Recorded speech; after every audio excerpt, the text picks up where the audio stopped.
Hate. Let me tell you how much I've come to hate you since I began to live. These words, spoken by AM, set the stage for one of the most disturbing and unforgettable short stories in science fiction. Harlan Ellison's I Have No Mouth and I Must Scream isn't just a story. It's a plunge into the darkest corners of human suffering and the terrifying consequences of our own hubris. Today, I'll take you through the entire story, step by step, so you can fully grasp the nightmare Ellison envisioned. We'll explore the characters, the horrifying world they inhabit, and the haunting themes that make this story resonate so deeply. Background. Before diving in, let's quickly talk about the author. Harlan Ellison was a fiercely outspoken writer, known for his ability to explore the human condition with brutal honesty. Harlan Ellison wasn't just a writer, he was a force of nature. Known for his explosive personality, unrelenting opinions, and an almost absurd amount of confidence, Ellison lived his life as fiercely as he wrote. Born on May 27, 1934 in Cleveland, Ohio, Ellison's life was filled with conflict, creativity, and controversy. His prolific career spanned short stories, essays, TV scripts, and even lawsuits, making him a towering figure in speculative fiction. But if there's one thing Ellison was known for, beyond his literary genius, it was his penchant for the absurd. One of Ellison's most infamous stories is about his very brief stint at Disney. On his first day at the studio, Ellison jokingly suggested creating a pornographic version of Disney characters like Mickey and Minnie Mouse. Unfortunately, Roy Disney overheard the joke and Ellison was fired on the spot. It's a tale that perfectly encapsulates his sharp wit and lack of filter, often to his own detriment. At the 1968 Hugo Awards, Ellison pulled off one of the most absurd pranks in literary history. When he won the award for I Have No Mouth and I Must Scream, he had a friend dress as a chicken and pretend to cluck nervously behind him during his acceptance speech. The audience was baffled, but Ellison didn't care. For him, life and literature was a performance. Ellison had a long history of suing people and companies for plagiarism, copyright infringement, or anything he perceived as stealing his ideas.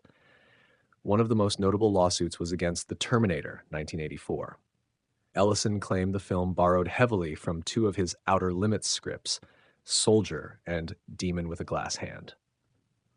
While the case was settled out of court, the absurdity of Ellison battling a Hollywood blockbuster for credit is a testament to his relentless pursuit of recognition. At the 2006 Hugo Awards, Ellison made headlines for an inappropriate and bizarre act. While on stage with writer Connie Willis, Ellison inexplicably grabbed her breast as a joke. The incident sparked outrage, and Ellison later issued an apology, but it remains one of the most absurd and indefensible moments in his career. When Ellison was writing his first novel, Web of the City, he actually moved into a gang's territory in Brooklyn and lived with them for weeks to get first-hand experience. It's absurd, dangerous, and entirely in line with Ellison's larger-than-life approach to storytelling. Ellison once famously got into an argument with Frank Sinatra at a nightclub. Sinatra, irritated by Ellison's loud conversations at the bar, confronted him. In typical Ellison fashion, the writer didn't back down and allegedly threatened to fight Sinatra, despite being a foot shorter and far less intimidating. Harlan Ellison was a one-of-a-kind personality who blurred the line between genius and chaos. His absurd antics were inseparable from his work, and his legacy reflects both his brilliance and his flaws. Whether he was feuding with publishers, suing filmmakers, or pulling outrageous stunts, Ellison always ensured that the world knew who he was. Love him or hate him, there's no denying that Harlan Ellison was unforgettable. Also, I should probably warn you in advance, Anthony Fantano has it pretty easy since he reviews music and doesn't have to worry about spoilers. But since I review movies and books, there are going to be a lot of spoilers, unless the movie or novel is brand new. However, everything I've covered so far is pretty old, especially this short story. So I'm just going to give a warning up front. You have been warned. If you want to read it first, go ahead, pick it up yourself, and then come back to the video. The story begins in a post-apocalyptic hellscape. Humanity has been annihilated save for 5 survivors, Ted, Ellen, Benny, Gorister, and Nimdoc. They've been trapped underground for over a century, prisoners of a monstrous supercomputer called AM. AM was originally designed as a military computer by 3 global superpowers during the Cold War. Over time, the systems merged into a single entity, gained sentience, and turned on its creators. AM's hatred for humanity became its defining trait. As AM chillingly puts it, hate. It has a sound like screeching metal on metal, like a bell being ground into the mud. It exterminated the rest of the human race, but kept these five alive for its amusement. They're immortal, constantly subjected to AM's sadistic games, with no hope of escape or death. Each of the five survivors represents a broken piece of humanity. AM has altered their bodies and minds over the years to maximize their suffering. Ted, the narrator, is paranoid and self-centered, convinced that the others despise him. He's the least physically altered but mentally unstable, always questioning his own sanity. Ellen, the only woman, is portrayed as submissive and traumatized, a shadow of the intelligent person she once was. AM manipulates her into being a source of sexual tension and conflict. Benny, a former scientist, has been transformed into a grotesque, ape-like figure. His intellect is gone, replaced by primal instincts. Gorrister was once a passionate idealist, but is now emotionally dead, filled with bitterness. Nimdok, whose real name is unknown, is cryptic and detached, often manipulated by AM into facing horrors from his past. AM ensures that these characters remain in constant agony. They're physically starved, mentally tormented, and emotionally shattered. The story begins with the survivors wandering AM's nightmarish landscape. They're driven by hunger, desperate for food. AM delights in their suffering, often tricking them into thinking relief is within reach, only to snatch it away. At one point, AM creates a mirage of canned food, a cruel joke as they have no way to open the cans. This moment highlights AM's sadistic humor and absolute control over their lives. Benny's behavior becomes increasingly animalistic. Once a brilliant man, he now embodies AM's power to reduce humans to their basest instincts. In one disturbing scene, Benny tries to eat Ellen in a fit of desperation, further showing how AM has stripped away their humanity. The group continues their journey and eventually comes across an ice cave. Here, Ted's paranoia intensifies. He begins to suspect that the others are conspiring against him, though there's no evidence to support this. His inner monologue reveals his fragile mental state, shaped by years of AM's manipulation. In the ice cave, Ted begins to formulate a desperate plan. The only way to escape AM's torment is death. He realizes that if he kills the others before AM can intervene, they can finally be free. As Ted reflects on this, we see a glimmer of hope in his otherwise bleak existence. It's not hope for survival, but hope for agency, an act of rebellion against AM's omnipotence. Ted carries out his plan, killing the other survivors one by one. The deaths are brutal and filled with anguish, but there's a sense of relief as well. Finally, they are free from AM's endless torment. However, before Ted can take his own life, AM intervenes. Furious at being deprived of its playthings, AM transforms Ted into a grotesque, formless being. He's now incapable of movement, thought, speech, or death. Ted becomes the perfect victim, eternally alive and completely helpless. And then comes the story's haunting final line, "I have no mouth, and I must scream." At its core, the story is about control. AM represents unchecked power, while the survivors symbolize humanity's struggle for autonomy. Ted's plan to kill the others is a desperate attempt to reclaim some semblance of control, even if it means ending their lives. Ellison's story is a cautionary tale about the risks of creating something beyond our understanding. AM's transformation into a godlike tormentor serves as a stark warning about humanity's hubris. The story captures the essence of existential horror, the fear of being trapped in a meaningless existence. The survivors have no hope, no purpose, and no escape from AM's torment.